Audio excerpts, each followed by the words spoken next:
Thank you. James Davis. Thank you, Chair. Professor Jebb, you've already outlined your scientific background, your impressive background, and I know you've previously given evidence to this committee, for instance, on obesity, which has been very helpful. I wonder if you could give some examples as chairman of the Food Standards Agency as to how the scientific background that you hold would be of benefit. Well, I'm not coming into the agency. I wasn't, the job of chair does not require that one is a scientist. The FSA has a whole series of scientific committees, and I would be looking to those committees to provide expert advice following the proper protocols.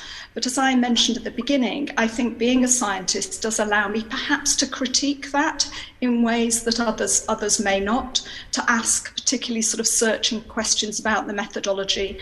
And, because I am already in the food arena, I hope that one of the things I can do is perhaps introduce new networks to the FSA so that we open up the breadth of our scientific expertise.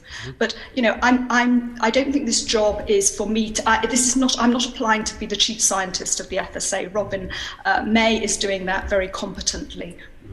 Okay, and in terms of time commitment, I think the role has been advertised as 2.5 to 3 days a week. Do you think that's sufficient?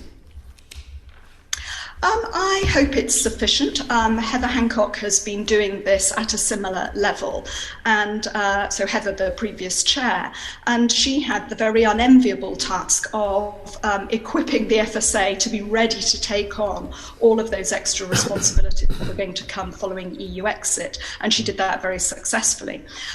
So I trust it's okay.